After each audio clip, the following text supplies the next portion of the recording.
My best guess is that it's a Friday because I'm wearing this shirt. It's so hard to tell because we just went through that whole holiday season with the holiday being on like the weekend. It kind of throws everything off. Of course, did get to watch Michigan play in the Rose Bowl.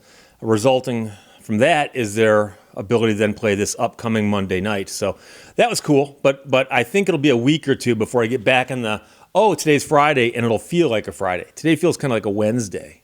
Maybe a Thursday.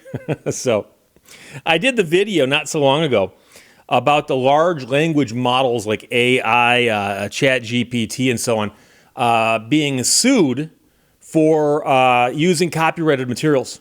And at the very, very beginning, I said, I'm going to give you a very, very basic like thumbnail sketch of what a large language model is for the few people who don't know. But really what matters is whether or not they're actually using copyrighted materials in an inappropriate way. So I spent about 30 seconds saying, these people who have these programs, they go out and they scrape all this information off the internet. They compile it into this big conglomeration, and then they do stuff with it to where it now, if you prompt it, it can kick back answers that simulate a human that knows what they're talking about. And I didn't get heavily into how those things work because that wasn't the point. The point was there's a program set up by people, and the program has been loaded with what appear to be copyrighted works, and then they're using those copyrighted works to create answers. So the question is, are they using copyrighted material? And this happens to me once in a while where I will say specifically, I'm going to give a quick thumbnail sketch of something, and then I'll talk about this. And someone will jump in and go, oh my God, dude, are you ignorant or what? And I got an email, the guy used the word ignorant. He goes, dude, you're ignorant. He goes, you're so ignorant, you don't know apparently how large language models work, so let me explain it to you. And he sent me an email about this long, and I hope both my hands are off camera, but if they're not, they ought to be.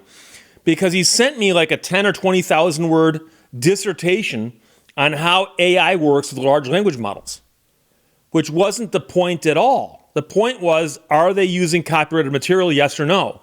If yes, are they misusing it? That's all. That's all. And I didn't read beyond the, boy, are you ignorant part. I actually said, I responded to his email and said, I stopped reading it ignorant, and I hit return. So I didn't read the wall of text. And so what's weird about this is, and like I said, it doesn't happen every video, but anytime I address a topic I haven't addressed in a while or never have before, I will get people who will jump in and go, dude, you apparently don't know what you're talking about and here's the thing. I know a lot about things other than what I talk about on this channel. I try to keep this channel in a lane, focusing on things that I consider to be relevant, that have to do with the law, that have to do with current events, have to do with automobiles. If we can wrap all those things together, that's great. I do branch off into other topics once in a while, but I think they're interesting. And so if I mention just casually, oh, by the way, the Civil War. The Civil War was a war fought between the North and the South. And this right here is a cavalry saber. That is what a cavalry soldier would have carried into war if they were issued a saber to carry into war. If I said that and moved on, I would get somebody out there who goes, dude, are you ignorant or what? You don't understand about the Civil War? And they would go off on a tangent about something that was irrelevant. And so if I was literally going to do a video where I talked about everything, I would never get anywhere and I'd still be on my first video. Years ago when I did Lehto's Law, number 1, the video wasn't actually number 1, it was like number 43 or something, but that's another story altogether. I talked about the lemon law. So I'd have had to say all 50 states have got lemon laws. But I'd have to back up and go, but some people don't consider Pennsylvania and a few other commonwealths to be states. Now, there are 50 stars on the flag, but keep in mind that the 50 entities that comprise the United States, okay, all 50 of them have got lemon laws. Now, to understand what a lemon law is, you got to understand what a lemon is. And we're talking about defective automobiles, okay? Now, to understand a defective auto, and we're off the races. Do I have to discuss internal combustion engines and how carburetors work and what fuel injection is? and electric vehicles, how they work. Because obviously, we're going to talk about defects. I can't just say the transmission's bad. I got to talk about transmissions. You understand automatic transmissions and manual transmissions or standard shift transmissions, right? And dual clutch transmissions are a little different than your typical automatic transmission, right? And literally, I'd still be talking. And by the way, that means I couldn't have stopped and edited and put anything up. Okay, so I've got to draw the line somewhere. So when it comes to talking about something that is a new topic here, and I say I'm going to summarize this really, really briefly and then talk about the legal issue. For someone to go, oh my God, you're so ignorant if you think that summary is actually everything there is to know about that. Because that's generally what those emails are. And I get them once a week, once every 2 weeks. But I did get some pushback I was surprised by, but I guess I shouldn't be surprised by anything these days. And that is that one of the biggest problems right now, and I have been a teacher, I've been a professor, I've taught classes, and I've got a very good friend, Tom, who's a professor, who teaches undergraduate classes. And I've mentioned before that my mother and father both taught, my grandfather both taught, teachers everywhere. I know all kinds of teachers, I've met all kinds of teachers, talked to all kinds of teachers. Right now, a problem in education is that if you hand out a writing assignment, and say, for instance, read the book To Kill a Mockingbird. Read the book. And then once you've read the book, pick one of these 5 topics and write an essay on it, such as discuss, the role of Scout in such and such. And now you can read the book and write that essay. Or you can go to ChatGPT and ask it to write the essay. And it'll write an essay for you that'll be pretty good. And so I pointed out that there's a problem right now because some teachers are getting so much stuff turned in that's been done by ChatGPT that it's like a flood. It's in the old days, you'd have 1 or 2 people obviously cheating, right? Maybe less. Nowadays, turns out more than half the class is cheating in some instances. And now they've got programs that are designed to catch this kind of cheating, but it's still a problem.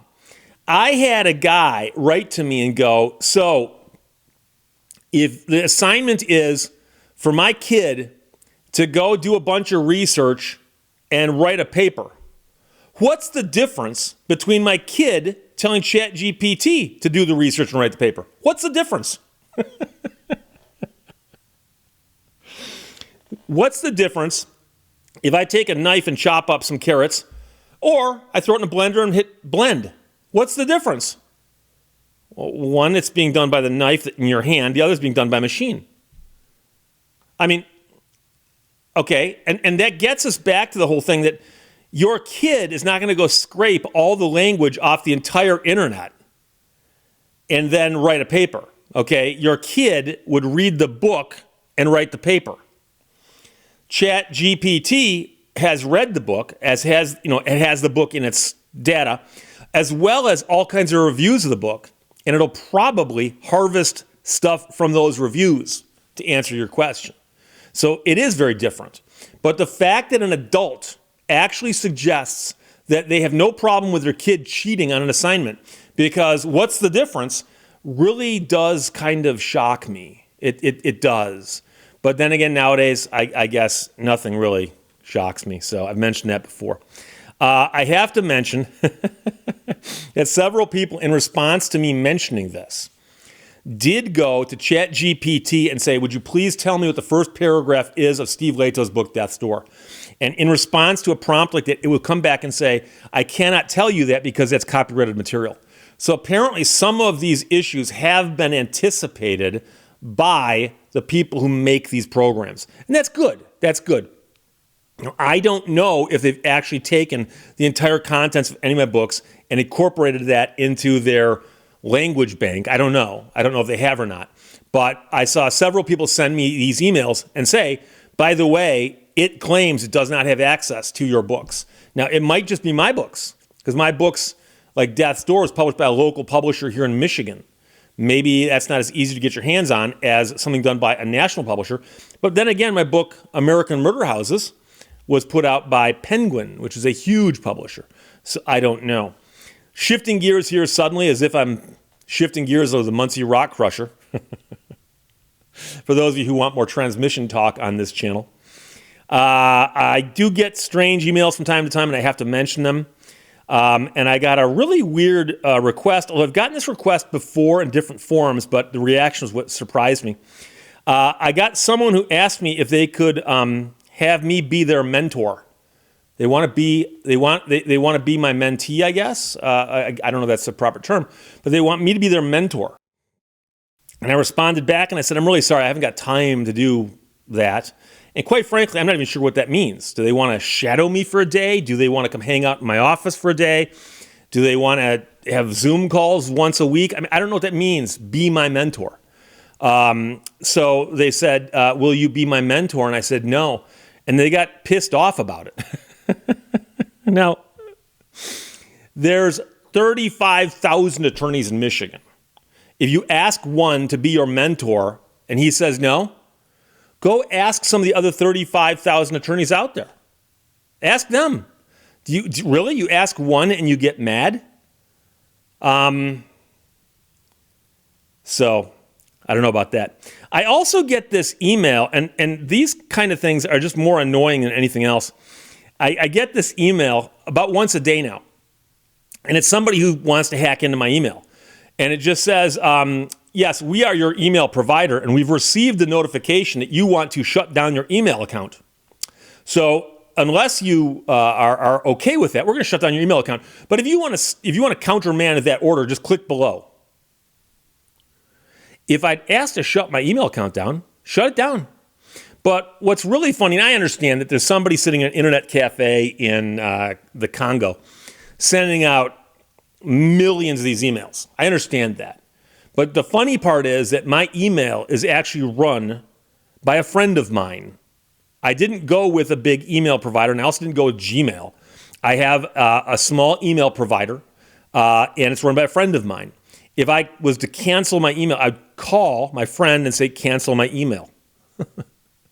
And if somebody contacted my friend and say, cancel Steve Lehto's email, they'd go, why isn't Steve making this phone call? And I understand that they're hoping I'm going to go in and go, no, don't cancel the email. Here's my username and here's my password, just to confirm. I understand that. But it's just so, to me, on some level, it's both funny and annoying to just get bombarded with this every single day. We've got another request to cancel your email. Really? Talk that Nigerian prince. He keeps contacting me too.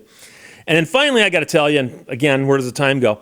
I put up the video about driving my Cobra home from Mark Lieberman's place. He's the dealer who hooked me up with it. And it's a Shelby Cobra replica. So it's a replica. It's not a real Shelby Cobra. I had several people go, oh, why didn't you buy a real one? Because real ones cost millions of dollars. And you wouldn't want to be out just driving it around if you spent millions of dollars on it. I wouldn't. So I wanted to get a car I could drive and not feel bad about driving it around. So I bought the Shelby Cobra replica. And I said in the video, I said, I'm going to get some pushback on this, but I got it with an automatic. And I had quite a few people go, well, Steve, I'd get an automatic if it had paddle shifters. Well, it does. I forgot to mention that. It's got paddle shifters. But I had several people get almost angry about how wrong it is to put an automatic in a Shelby Cobra. Because Carroll Shelby would never do such a thing. That's crazy. Well, I've got a book on the history of the Shelby Cobra. It's like a coffee table book. It's definitive. And according to the book, and you can look this up yourself, you can Google it, there were at least 4 Cobras made by Shelby American while Carroll Shelby was there. At least 4 with automatics, including the one he personally drove. His personal Cobra had an automatic in it. Now, I mentioned that to somebody. They go, well, yeah, that's because he was getting old and he couldn't work a clutch anymore. Okay, that explains one. Does not explain the second one, the third one, or the fourth one. They were available with automatics. If you wanted to, you could get one with an automatic. So don't tell me that Carroll Shelby's spinning in his grave right now because he would never do that, because he did do that. And so what's weird about all of this is I had a bunch of people go, well, why did you do some donuts in the parking lot with it? Why don't you buy a Shelby Cobra and invite me over and I'll watch you do donuts in yours? Why not? When I ran the video of me driving Chrysler's own turbine car, I've driven 3 of them, but theirs was one in the middle I drove. I had several people go, why were you doing donuts in it? You understand that if you get in someone else's multi-million-dollar turbine car and start doing donuts in it while the caretaker's in the passenger seat, not only will they eject you from the car, they'll kick you off the property and you'll never get to drive anybody else's car ever again. Ever. That's why. I understand some people are probably joking, but other people appear to be serious. And I actually had several people go, Steve, a blue sports car, that's a girl's color. A blue sports car, that's a girl's color. Now, I will admit, I'm not a girl, but if you question whether Carroll Shelby would ever consider putting blue paint on a Cobra, go ahead and Google Cobra. Go ahead and Google Shelby Cobra and look at the photographs and see what colors pop up. And you'll see the Shelby Cobra was also available in blue with a white stripe like mine. Isn't that the weirdest thing ever? But yeah, he'd be spinning in his grave to know there's an automatic put in a replica when in fact he put automatics in his. So there you go. That's the things I've been thinking about lately. And I'm sorry, no, I don't want to be your mentor. No offense. I don't even know what that means. Questions or comments, put them below. Let's talk to you later. Bye-bye.